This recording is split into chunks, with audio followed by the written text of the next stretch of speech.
Star Wars, we all know that at the end of the saga, Empire is defeated by rebels. Indeed, the rebels got lucky. The Empire was far stronger than rebels. So, what mistakes did the Empire commit? How the Empire could have won? All begins with the first Star Wars, Episode 4, year 1977. Darth Vader and Emperor Palpatine are ruling the galaxy. The Empire ended the Clone Wars and the corrupt bureaucracy of the Old Republic. For nearly 20 years, the galaxy knew order and stability. But now, in the galaxy, there is a rebellion. The rebels are an eclectic mix. Powerful members of the former Republican political cadre, bandits, alien races with a long history of animosity to central rule, Jedi, a religious order. As in most counterinsurgency campaigns, Empire is ill-prepared to win a protracted conflict against an elusive enemy that refuses battle. But let's see how Empire could have won. At the start of Episode 4, Leia is captured. She is part of the Rebel Alliance. She has stolen secret military plans. After Empire failed to get any information from her, she must be immediately executed. Next step, the destruction of Alderaan. Rebel Alliance can maintain a huge fleet, and are always able to recover from defeats, only thanks to the financing of the enemies of the Empire, corporations, and separatists, who wish to restore the weak Old Republic. It's no coincidence that the first Palpatine action, once become Emperor, was to send Darth Vader to Mustafar to kill all corporation bosses, and the leaders of the banking clan, and other financial and trade powers. It seems horrible, but Palpatine was aware those powers are the cancer of a state, as we see today in our world. Remember, if you are an emperor, always strike hard, only strike to kill.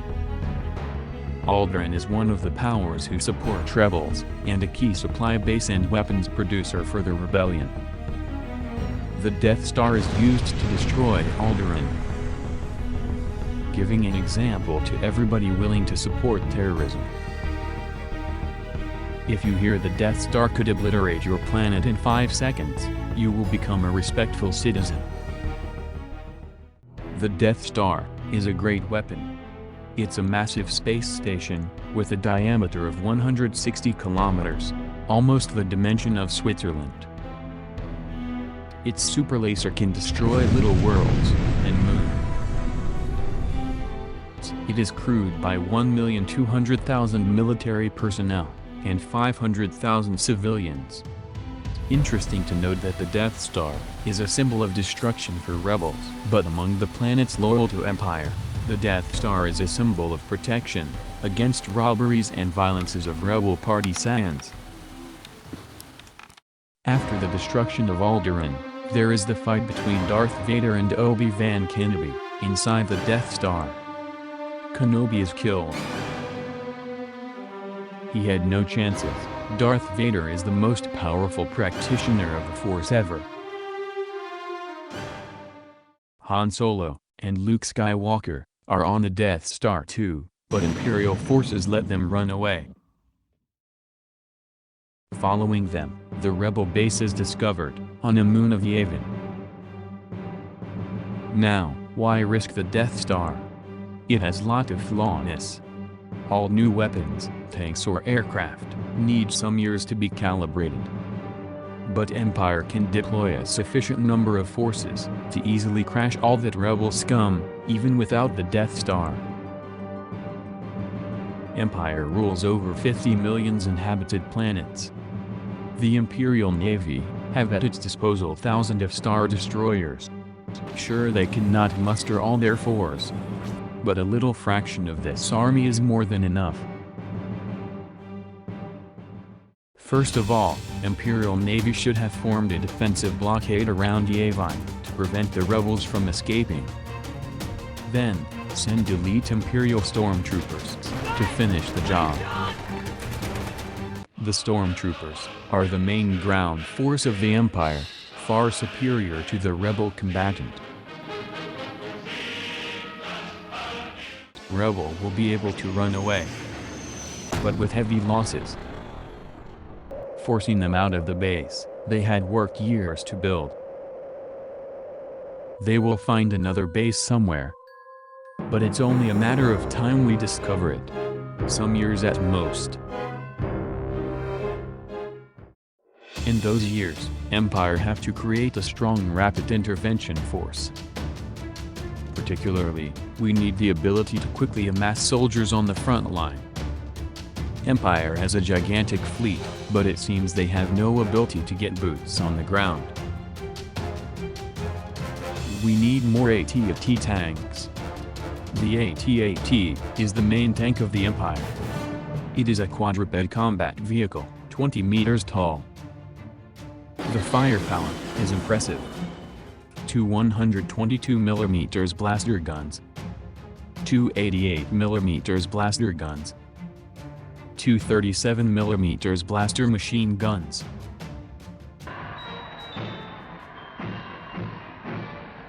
The high legs allow them to traverse all terrain, and even high corrosive seas. The 900mm thick armor made the AT-AT almost impervious to fire from every anti-tank rebel gun.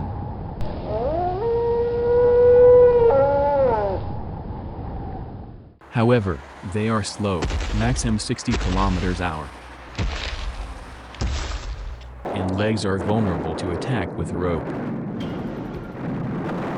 We arrive at the Empire Strikes Back.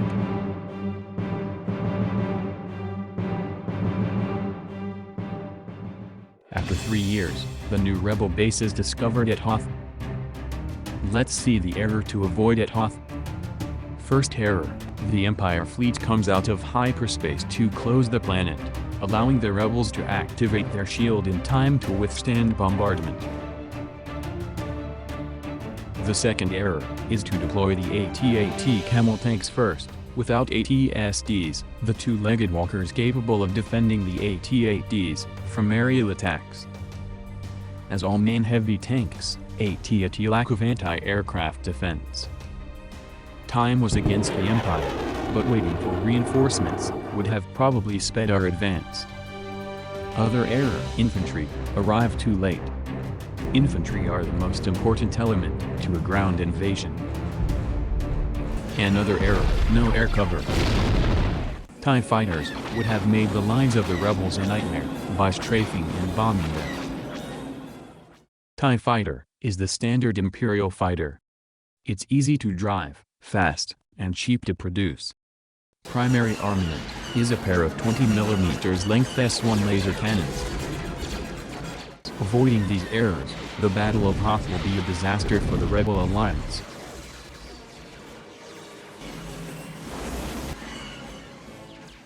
The rebels are on the run once again. After some days, at Cloud City, Darth Vader captures Han Solo and Chewbacca. Just compensate the bounty hunter Fett for his trouble. Then kill Solo. Better yet, kill them both, and while you're at it, kill Chewbacca too. Then, the nearly adolescent Luke finally shows up at Cloud City. There is the duel between Luke and Vader. Vader just toys with him, fighting one-handed with the lightsaber, and yanning with the other.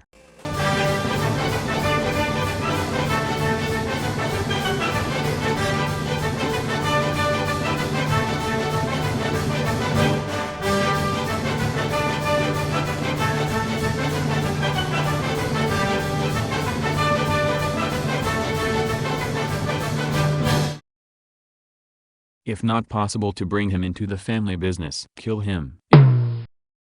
If he has a problem with killing Luke because he has been his absent father, then exile Luke in an uninhabited planet, so he can better think about his life.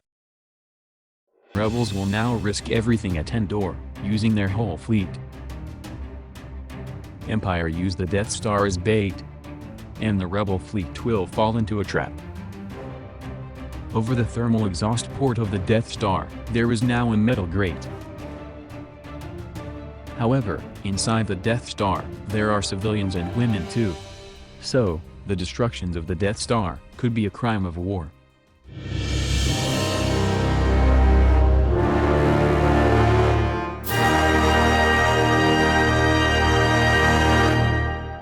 The Battle of Endor starts. This time, do not underestimate Ewoks, those retarded teddy bears, with their adorable, yet annoying grunting.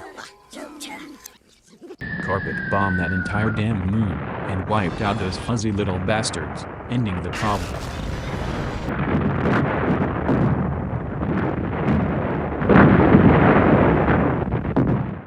In the sky, Crable fleet will be overrun. The rebellion could never muster a decent navy for more than hit-and-run tactics.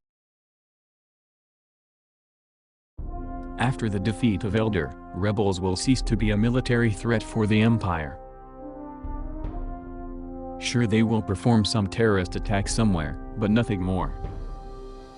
Rebels could never compete with the Empire. Throughout the course of the films, we never see more than a few thousand fighter pilots and crew. The rebellion was not popular. After the death of the dyslexic Yoda, there are no more Jedi in the galaxy. Kenobi is still speaking, but he is dead. He could continue to speak until the end of the times, doesn't matter.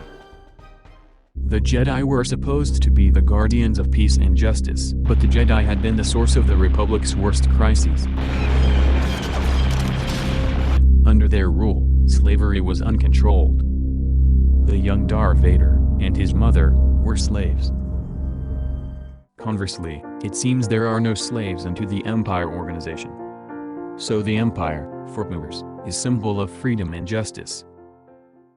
The Empire could win because has more manpower, more ships, more everything really. One reason of the Empire victory is because they are more cohesive. Rebel Alliance and the Old Republic was a mess of different races, bandits, strange beasts, weird alien life forms, all of them with different needs, interests and purposes. The Empire is human-dominated. Nearly all the Imperial officers, governors, and soldiers are human. Terrestrial. Empire. Are us. And this is our galaxy. And now, what will happen after Empire victory? Vader was second in command in the Galactic Empire. A pretty badass job to be fair, but his dream always was to overthrow the Emperor and rule the galaxy on his own. He is more powerful than the Emperor, and he will defeat him. What kind of Emperor will Darth Vader be? In my opinion, he will be a great Emperor. In George Lucas films, Vader appears really evil. But Lucasfilms are only pro-rebels propaganda. Darth Vader was a person with extraordinary qualities. He was a slave. He had a woman, Padme Amidala. He loved his woman. He fought for her. He joins the dark side for her. He fought the entire galaxy for her. He fought Jedi who suggest to let her die. He would have fought the hell for her. Without Jedi intervention, probably Padme would have followed him. Darth Vader's destiny was to bring balance to Force. It does not mean to give all the power to Jedi. It means to join the dark side of the Force, the male side, made of power, justice and protection, with the other side of the Force, the female side, made of love and compassion. Under the rule of Darth Vader, galaxy will be safer, cleaner, ordered. It will be a better galaxy.